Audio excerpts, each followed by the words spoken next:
कहानी शुरू होती है 10,000 भारतीय नागरिक जो इस वक्त ईरान के अंदर फंसे हुए हैं।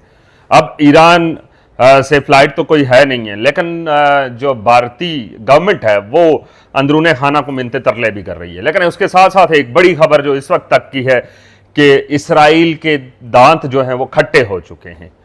इसराइल का टारगेट था कि वो ईरान के जो न्यूक्लियर सिस्टम है वहां तक पहुंच सके, लेकिन नहीं पहुंच पाया।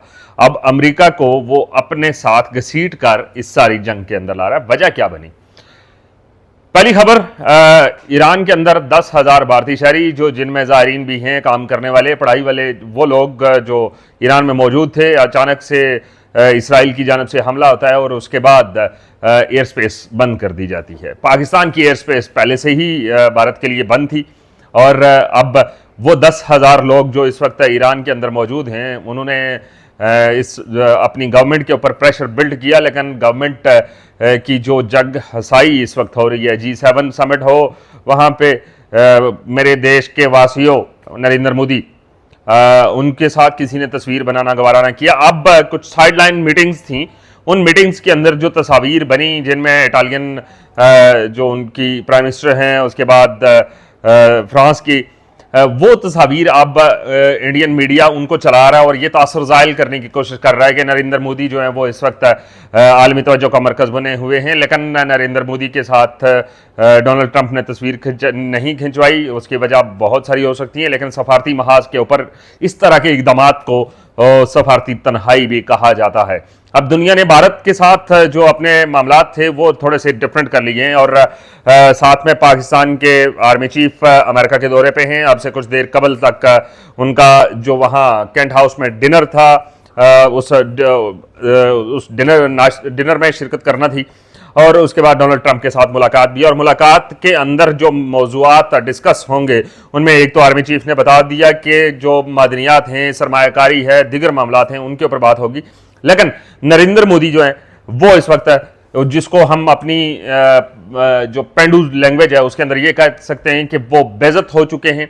पूरी दुनिया उनके मुंह मोड़ चुकी है और अपने देश के जो वो वासी जिनके लिए वो अक्सर औकात एक खास किस्म के लहजे के अंदर ये कहते थे कि मेरे देशवासियों, ये वो देशवासी हैं जो इस वक्त 10,000 के करीब ईरान के अंदर फंसे हुए हैं और नरेंद्र मोदी जो हैं वो हाथ पे हाथ धरे बैठे हैं। लेकिन अंदरूने खाना पाकिस्तान के मिनते तरले हो रहे हैं, गॉडों को हाथ लगाया जा रहा है कि हमें रास्ता दे दें। रास्ता कौन सा है? वहां से शटल सर्विस के जरिए अगर ताफ्तान बॉर्डर लाया जाता है, ताफ्तान बॉर्डर से अगर पाकिस्तान इजाजत देता है तो बरास्ता बलोचिस्तान, फिर सिंध, वहां से होते हुए लाहौर और लाहौर से फिर उनको वाघा बॉर्डर के जरिए इंडिया लेके जाया जा सकता है। लेकिन इस वक्त तक कहीं से भी उम्मीद कोई नहीं है। अगर 10,000 लोग इस जंग के अंदर उनमें से एक भी कोई मर जाता है तो इंसानियत मरती है और साथ साथ में इंडिया की जो आवाम है जो पहले से ही नरेंद्र मोदी के खिलाफ हो चुकी है, वो अब इन बातों पे खुलकर सामने आना शुरू हो चुकी है।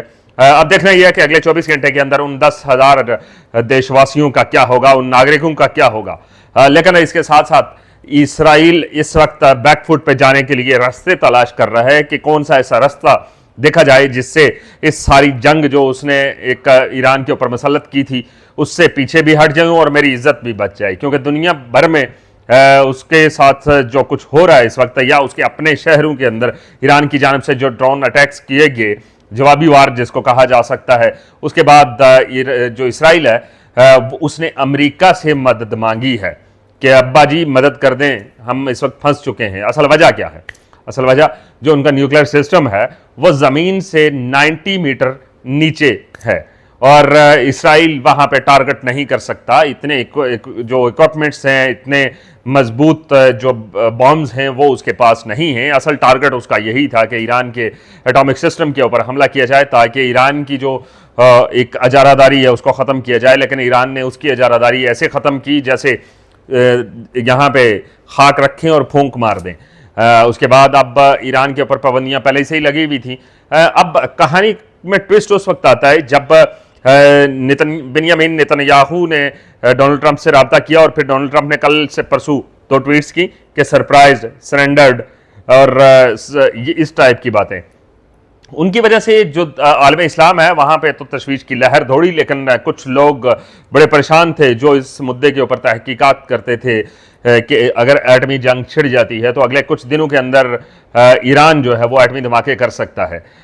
इसी वजह से इसराइल ने अमेरिका को पुकारा और अमेरिका के पास भी, अमेरिका डायरेक्टली जंग के अंदर कूद नहीं रहा। उसकी बड़ी वजह यही है कि दुनिया के अंदर अमेरिका का एक इमेज बिल्ड करने की कोशिश कर रहा है डोनाल्ड ट्रंप के, हम सरमायाकारी कर रहे हैं, हमें जंगों से कोई सरोकार नहीं है, लेकिन इसराइल उसको जंग में लाना चाहता है। हाँ, अमेरिका अगर करता है तो अमेरिका के बारे में ये बताया जाता है कि उसके पास जो त्यारे हैं B2, और वो अगर 30 टन वजनी मवाद जो है, धमाका खेज मवाद, वो उस जगह के ऊपर मारे, वो भी 3 दफ़ा 3 टाइम्स वो मारेंगे, तो उसकी वजह से वो 90 मीटर तक उस जगह तक पहुंच सकते हैं। बाकी इस वक्त तक इसराइल जो है वो वहां से दुम दबा के भागने के चक्कर में है कि कोई रास्ता मुझे मिल सके।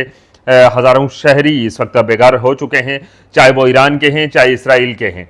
अब इसराइल के जो वज़ीर आज़म हैं वो इस वक्त बड़ी परेशानी के आलम में हैं, जैसे भारत के। और फिर इन दोनों का जोड़ कैसा है, कितना ज़बरदस्त जोड़ है कि वहाँ पे भी आवाम जो है वो इस वक्त नेतन्याहू के खिलाफ निकल आई है सड़कों के ऊपर, और इंडिया के अंदर भारतीय जो आवाम है वो निकली है। उसकी वजह से इतना बड़ा जो लॉस है, जो इनकी सियासत ही, जो इनका इक़्तिदार है वो सिर्फ और सिर्फ मुस्लिम एंटी मुस्लिम है, और उसकी वजह से हो कि जनाब नेतन्याहू और नरेंद्र मोदी दोनों को इस वक्त जूते पड़ रहे हैं एक तरह से सफारती सतह पे।